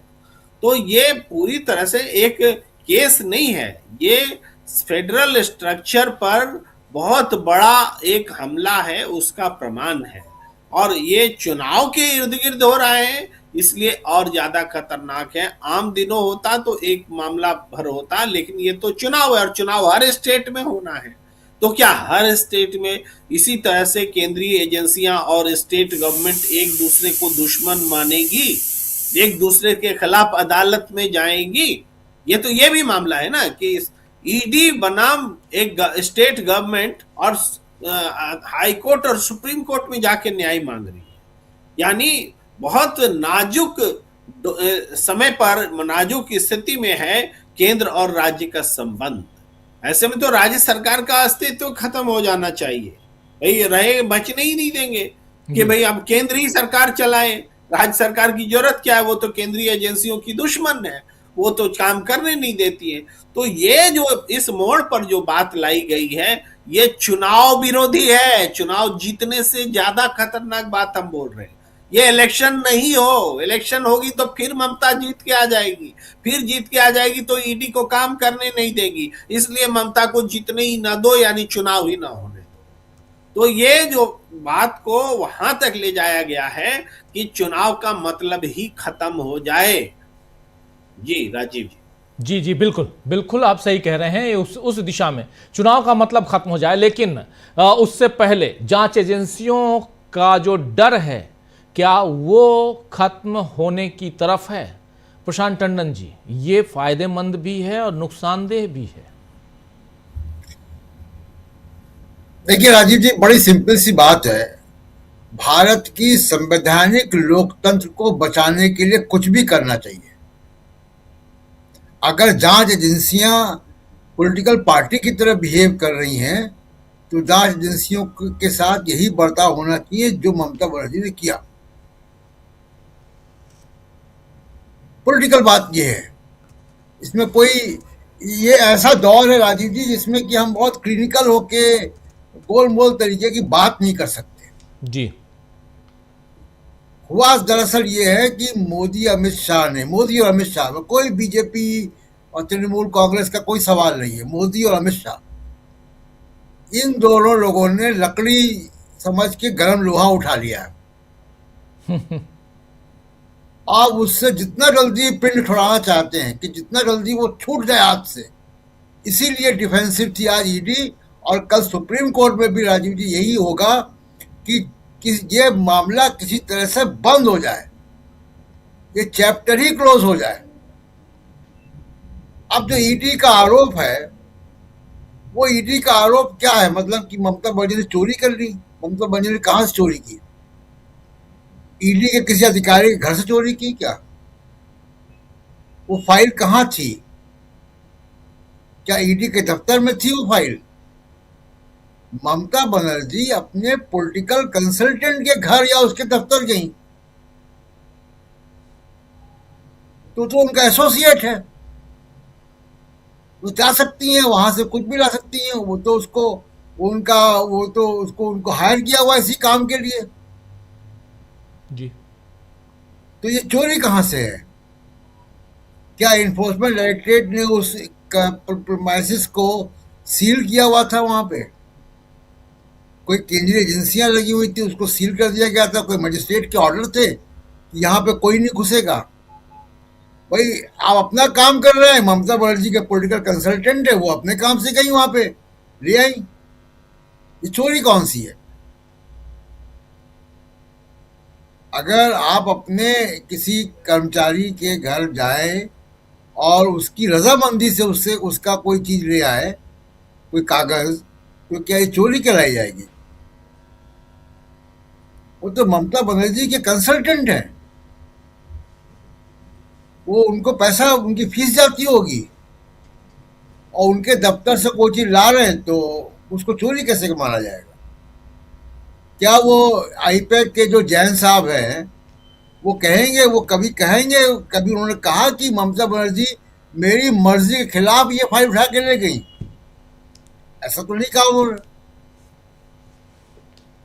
तो ये तो केस बनता ही नहीं है, किसी भी सूरत से ये केस नहीं बनता है। और बहुत एक साफ बात ये हो गई राजीव जी कि चुनाव के पहले ही एक बड़ा जो है झटका इन लोगों को लग गया है, हिट विकेट हो गए हैं बिना मतलब। और अब केवल भरोसा ज्ञानेश कुमार पे है, मोदी अमित शाह को।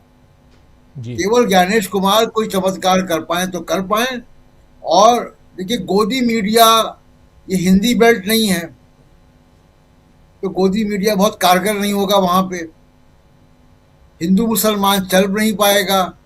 एक इन्होंने अपना एजेंट लगाया हुमायूं कबीर नाम के व्यक्ति को, उसका मामला गुब्बारा की हवा हट निकल चुका गई, ऑलरेडी। जी उस गुब्बारे की हवा निकल गई। फिर आपने ईडी को भेजा, ईडी फंस गया। और मैं आपको बता दूं, अब चुनाव तक ईडी बंगाल नहीं जाएगा, क्योंकि अब जब बंगाल जाएगा तो ये और इस तरीके की हरकत करेंगे वो, तो चुनावी मुद्दा बनेगा।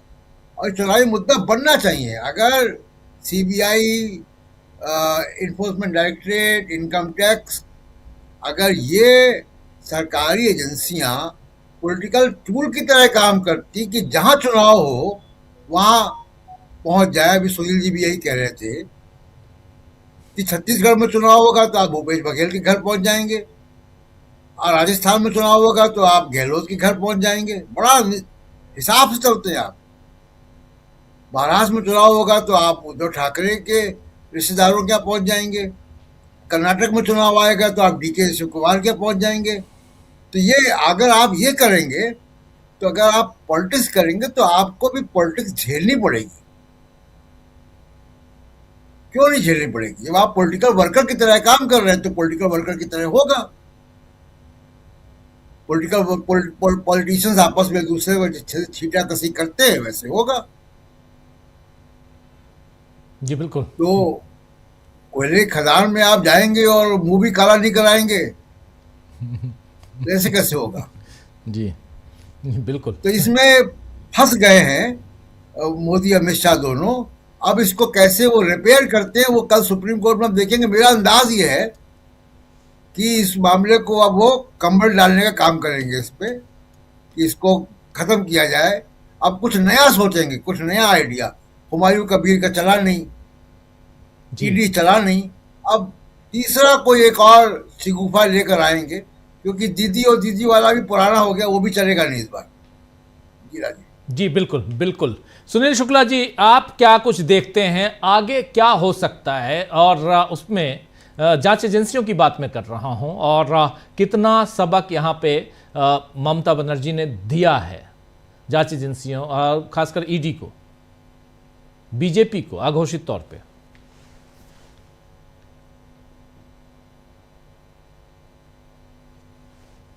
आवाज नहीं आ रही है। अगर आप जी ठीक है ठीक आ रही है। ममता बनर्जी ने यह साफ साफ संकेत दिया है कि राज्य सरकारों को के खिलाफ राजनीतिक द्वेष के साथ केंद्रीय एजेंसियों का दुरुपयोग नहीं किया जा सकता। राज्य सरकार अड़ेगी तो भाग खड़े होंगे। सवाल इस बात का है कि ममता बनर्जी क्या है? ममता बनर्जी कोई टीएमसी की सामान्य कार्यकर्ता तो है नहीं, वह आईपैक की एक सामान्य कार्यकर्ता कर्मचारी भी नहीं है, वह राज्य के मुख्यमंत्री हैं। ईडी ने वहां रेड डाला और ममता बनर्जी वहां पहुंच गई। तो क्या ईडी की जिम्मेदारी नहीं बनती थी कि वह मुख्यमंत्री को यह बताती कि मिस्टर जैन के खिलाफ ये अब हमारे पास साक्ष्य उपलब्ध है? ये उनको नहीं बताना चाहिए। अब आरोप लगाने के बजाय, ममता बनर्जी के खिलाफ आरोप लगाने के बजाय कि वह सभी चीजें लेके चली गई, ईडी ने क्या किया? ईडी तो ममता बनर्जी को बता सकती थी कि साहब हम यहां आए हैं, ये हमारे पास अभिलेख है, आप देख लीजिए। इसके बिना पर हम अपने जो हमने साक्ष्य एकत्रित किए हैं, इसको मुझे कोलैबोरेट करना है, इनके अपने इनसे पूछताछ करके या इनसे अभिलेख इकट्ठे करके। क्या ईडी ने काम किया? अगर चलिए मान लेते हैं कि आप मुख्यमंत्री से बात नहीं करना चाहते, छोटे कर्मचारी रहे होंगे, मुझे नहीं पता किस दर्जे के कर्मचारी गए थे वहां जिस भी दर्जे का कर्मचारी गया हो, वहां के डीजीपी से तो बात कर सकता था कि माननीय महानिदेशक महोदय, ये अब साक्ष्य मेरे पास है जी, जिसके बिना पर हम इनके पास रेड करने के लिए आए हैं। क्या ईडी इतना भी काम नहीं करेगा? अगर राज्य सरकार के अधिकारी और कर्मचारी वहां पहुंचे और मुख्यमंत्री स्वयं पहुंचे, मुख्यमंत्री का आरोप यह है कि उनके राजनीतिक दल है उसके लिए अभिलेख आप इकट्ठे कर रहे थे, तत्काल ईडी को वहां खड़े होकर ये बात बतानी चाहिए थी उनको। और मान लीजिए कि आप उनको नहीं बता सकते थे, जिस समय आपने हाईकोर्ट में आपने रिट डाली है, उस रिट के साथ आप बताते, बंद लिफाफा देते कि मैं आपको देता हूं, न्यायालय की संज्ञान में चीजें रहे, बस सार्वजनिक नहीं करना चाहता। ईडी ने भी नहीं किया। तो आखिर क्या किसी भी जांच एजेंसी को एक चुनी हुई सरकार इस बिना पर काम करने की अनुमति दे दे कि आप केंद्रीय एजेंसी हैं, आप किसी मोटिव के साथ आ जाएं, किसी भी राज्य सरकार के खिलाफ राजनीतिक प्रतिशोध के बहस चले आवे आप? क्या ईडी, अगर ईडी ये चाहती है कि एक केंद्रीय एजेंसी के रूप में उसे एक जो संघीय केंद्र सरकार की एजेंसी है उसको राज्य सरकारों में भी उतना ही सम्मान मिले, उतना ही काम करने की छूट मिले, तो क्या उसको उसका काम करने का तरीका पारदर्शी नहीं रखना होगा?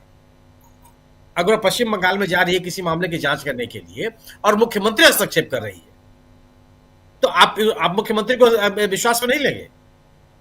आप ये नहीं बताएंगे कि हम इस वजह से मैं हैं? और अगर आप ये बात बताए होते तो आप तो बहुत मजबूत स्थिति में खड़े होते। आपका यह आरोप तो और मजबूत होता कि हमने मुख्यमंत्री को अपनी तमाम वजह बताई कि ये देखिए, ये हमारे पास इन कारणों से मैं छापा डाले हैं, बावजूद इसको उन्होंने मुझे काम करने नहीं दिया।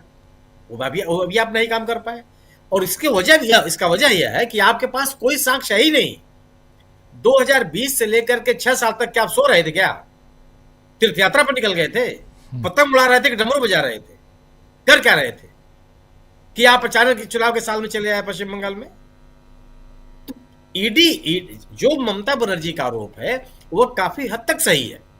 सर्वोच्च न्यायालय में अगर ये बताने में किस स्थिति में है ईडी कि हमने आईपीएक के रेट क्यों डाला, क्या आप जब हाईकोर्ट में अपनी बातें नहीं कर पाए तो सर्वोच्च न्यायालय में क्या कहेंगे? जी। और तथ्य भी यही है, स्थितियां बताती हैं कि उनके पास कुछ नहीं है।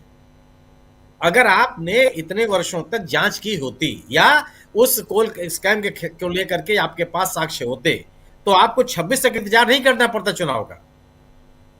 आप तो केवल काम ही यही करते हैं कि केवल और केवल जो सत्तारूढ़ दल है केंद्र में उसको लाभ पहुंचाने के लिए आप ये एजेंसी और अपने कर्मचारियों का उपयोग करते हैं जी।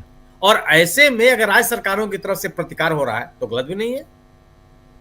सवाल इस बात का कि सबसे बड़ा संकट तो यह है कि केंद्रीय एजेंसियों का दुरुपयोग किया जा रहा है चुनाव को प्रभावित करने के लिए, राजनीतिक दलों को तोड़ने के लिए, नेताओं का दल बदल कराने के लिए, सत्तारूढ़ दल को निर्विरोध चुनाव जिताने के लिए। यह काम अगर केंद्रीय एजेंसियों के माध्यम से हो रहा है तो इसका विरोध नहीं होना चाहिए। और अगर ममता बनर्जी जैसा नेता इसका विरोध करता है तो स्वागत योग्य है। आखिर यह गतिविधियां रुकेंगी कब? कौन रोकेगा? केंद्र सरकार आक्रामक रहेगी, जो राज्य की विपक्षी सरकारें हैं उसको बर्दाश्त करती रहेंगी, तो फिर इस प्रवृत्ति को रोकेगा कौन? क्या केंद्रीय एजेंसियां इसलिए बनाई गई हैं कि जो केंद्र में सत्तारूढ़ हो उसको आप राजनीतिक फायदा दिलवाते रहिए? यह आपको इसलिए ताकत दी गई कि आप जो भ्रष्टाचार के मामले हैं, मनी लॉन्ड्रिंग के मामले हैं, आर्थिक अपराध के मामले हैं जिसके कई लेयर्स हैं, उसका पर्दाफाश करेंगे। और अगर आप ये काम नहीं करते तो क्यों आपको काम करने की इजाजत दी जाए? अगर कोई राज्य सरकार आपके खिलाफ खड़ी होती है तो आप उसका वाजिब कारण बताइए कि यह जो क्या ममता बनर्जी के लिए यह आरोप लगाने की स्थिति में है ईडी कि उन्होंने एक आरोपी को बचाने का प्रयास किया? आप क्या ये ईडी अभी कर सकती है? क्योंकि उससे कोई साक्ष्य नहीं, उसके पास कोई कारण उसके पास नहीं है वो बता सके कि वो क्यों गया था, वो गई थी आईपीएक के दफ्तर में और इतने वर्षों तक क्यों नहीं गई, क्या कर रही थी वो? तो प्रथम दृष्टिया और तमाम कारण ऐसे बताते हैं कि यह जो ईडी का जो तरीका था वह तरीका कहीं से भी तर्कसंगत नहीं था, वैध नहीं था। और अगर आप ये बात भी कही जाती है जैसे कि लोकसभा चुनाव के दौरान कांग्रेस पार्टी का आपने अकाउंट सीज कर दिया। अरे आपको अब जाके याद आया ये जब चुनाव हो रहा है? कौन स्वीकार कर लेगा कि आपके काम करने का जो तरीका है बहुत ही पारदर्शी है और आप भ्रष्टाचार को रोकना चाहते हैं? कि यह माना जाएगा कि इस देश की सबसे बड़ी विपक्षी पार्टी, सबसे पुरानी पार्टी को ऐन चुनाव के मौके पर आप उसको राजनीतिक गतिविधियों से वंचित करना चाहते हैं जी। आप चुनाव को प्रभावित करना चाहते हैं। सवाल इस बात का है कि प्रमुख सवाल यह है कि अगर केंद्रीय एजेंसियां राज्य सरकारों का सहयोग चाहती हैं तो उनको भी अपने काम करने के तौर तरीके में पारदर्शिता लानी पड़ेगी। उनको राज्य सरकारों का विश्वास हासिल करना पड़ेगा कि वह किसी पॉलिटिकल मोटिव से नहीं बल्कि वास्तव में जो हम उनके खिलाफ उनके पास शिकायतें दर्ज की गई हैं उनकी जांच के तहत हो जा रही हैं। ईडी का अब तक का जो कामकाज का तरीका रहा है वह पॉलिटिकल वेंडेटा के तहत उसका दुरुपयोग होने के जो आरोप लगते रहे हैं वो उसको साबित होता रहा है। तो उसके पूरी की पूरी गतिविधियों पर अगर आप मूल्यांकन करें, जांच का तरीका, जांच के अवसर, मुकदमों की पैरवी, चार्जशीट दाखिल करना, मुकदमों न्यायालय से सजा दिलवाना, ये जितने एस्पेक्ट्स हो सकते हैं किसी जांच एजेंसी के मूल्यांकन करने के लिए, उन सभी तथ्यों के आधार पर ईडी का कामकाज, ईडी एक असफल एजेंसी है। वह केवल और केवल संघ केंद्र में जो सत्तारूढ़ दल है आज की तारीख में उसके एक सहयोगी के रूप में काम कर रही है। जो उसके पास मैंडेट है संविधान की तरफ से वह उसका पूरा करते हुए दिखाई पड़ती है। और कोलकाता में ममता बनर्जी के द्वारा उसके खिलाफ खड़ा होना राज्य सरकार के असहयोग के रूप में लिया जाना चाहिए, एक राज्य सरकार के प्रतिकार के रूप में लिया जाना चाहिए, जिसका यह मानना है कि उसका दुरुपयोग किया जा रहा है राज्य सरकार को अस्थिर करने के लिए। जी जी जी बिल्कुल। अमलेंदु जी, क्लोजिंग कमेंट जरा आपसे समझना चाहता हूं, क्या आने वाले समय में ये एक सबक है भाजपा को और ये एक आई ओपनर की तरह है दूसरे मतलब विपक्षी दलों को? बिल्कुल राजीव जी, ये एक दूसरे विपक्षी दलों को आई ओपनर की तरीके भी है और सबसे ज़्यादा ये आई ओपनर जो है जो बीजेपी की रणनीति तैयार करते हैं एजेंसियों के सहारे, उनके लिए भी आई ओपनर है कि हर जगह जाकर मुंह मत मार दिया करें। राजीव जी, एक बार मैंने पहले और भी जिक्र किया था कि वो एक तेंदुआ जो है वो सेही पर हमला करता है, वो वीडियो देख रहा था मैं, और सेही पर हमला करता है और सेही तब तक जो है अपने वो कांटे जो है फैला देती है और तमाम उसके मुंह में वो घुस जाते हैं। तो सही पे वो हमला करने वाला तेंदुआ जो है अब वो मुंह लिए हुए घूम रहा है कि कोई उसके जो है वो ये कांटे निकाल दे। तो आज जो किया है ईडी ने, चाहे वो अमित शाह जी के कहने पे किया हो, चाहे मोदी जी के कहने पे किया हो, किसी के भी कहने पे किया हो, ममता बनर्जी के जो आरोप हैं, तो यही क्या है कि तेंदुआ जो है वो सही पे झपट पड़ा और कांटे मुंह में लगा के चला आया है कि अब कोई कांटे निकाल दे। अब ये कांटे सुप्रीम कोर्ट निकालेगा कि नहीं निकालेगा राजीव जी, ये तो सुप्रीम कोर्ट में तय होगा कि वो कितने कांटे निकालता है और किस हद तक निकालता है और तेंदुए की जान कितनी बचाता है और सही की कितनी जान बचाता है, ये तो बाद में मालूम पड़ेगा। लेकिन आज जो हुआ है वो एक सबक निश्चित तौर पर है कि हर जगह उठकर ऐसी मत चलाए जाया कीजिए कि सुबह उठे मुंह धोया कि चलो आज बंगाल चलना है, कि चलो आज झारखंड चलना है, कि आज कहाँ चलना है। तो ये काम अब बंद कीजिए, चूंकि अब कानूनी दांव पेच भी दूसरे लोग भी जानते हैं और रणनीतियां बनाने वाले दूसरे लोग भी जानते हैं। ये सबसे बड़ी बात है राजीव जी। और जब आप जाएंगे जब सुप्रीम कोर्ट में तो आप जाके कहेंगे क्या? फिर वही बात वही आएगी कि आप कहते हैं कि डकैती डाल दी ममता बनर्जी ने। बिल्कुल ठीक है, ममता बनर्जी ने डकैती डाल दी। किस चीज की डकैती डाली? कागज तो उनके अपने थे ना जो वो ले गई। आप तो उस कागज के लिए गई नहीं थे, आप तो गए थे कोयला घोटाले में। आपकी विज्ञप्ति बता रही है। तो ममता बनर्जी तो कुछ जो लेके गई हैं वो तो अपने कागज लेके गई हैं, अगर लेके भी गई हैं।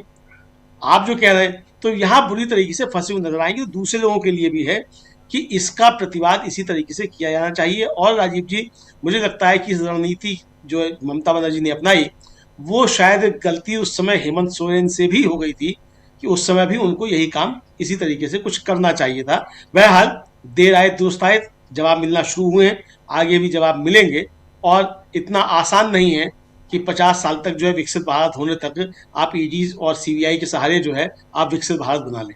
जी राजीव जी। जी बिल्कुल बिल्कुल सही कह रहे हैं, बहुत सही बात है। विकसित भारत की बात हो चाहे कुछ और, लेकिन अभी चुनाव ईमानदारी के साथ हो और पारदर्शी तरीके से हो, ये बहुत ज़रूरी है। और क्या ऐसा होने जा रहा है 5 राज्यों के चुनाव से पहले, अब इसी 20-21 तारीख के बाद, क्योंकि भाजपा अपने परमानेंट राष्ट्रीय अध्यक्ष का चुनाव करने जा रही है और परमानेंट राष्ट्रीय अध्यक्ष जो बनने जा रहे हैं उनका नाम नितिन नबीन ऑलरेडी है, क्योंकि उनके आगे और पीछे कोई खड़ा नहीं है। निर्विरोध उन्होंने निर्वाचन उनको करना है, उसमें चुनाव लड़ना है। तो आप समझ सकते हैं कल एक चुनाव है महाराष्ट्र में, उसकी चर्चा शुरुआत में हम कर चुके हैं, उस पर हमारी निगाहें टिकी रहेंगी, उस पर भी हम बात करेंगे। महाराष्ट्र का चुनाव बहुत इंपॉर्टेंट है। कॉरपोरेशन के चुनाव की मैं बात कर रहा हूं, जिसमें बीएमसी बहुत ही महत्वपूर्ण है। इसमें कौन बाजी मारता है ये सब परसों आपके सामने होगा। कल का दिन बहुत अहम, सुप्रीम कोर्ट से लेकर महाराष्ट्र तक और भी बहुत कुछ। प्रधानमंत्री नरेंद्र मोदी जाने वाले हैं तमिलनाडु। चुनाव की घोषणा अभी हुई नहीं, लेकिन चुनावी रंग में नरेंद्र मोदी नजर आ रहे हैं, कभी डमरू बजाते हुए, कभी पतंग उड़ाते हुए, कभी भगवान शिव के रूप में अपने आप को स्थापित करने की कोशिश, वैसे ही लिबास, वैसे ही सब कुछ, हाथ में त्रिशूल, डमरू सब लिए हुए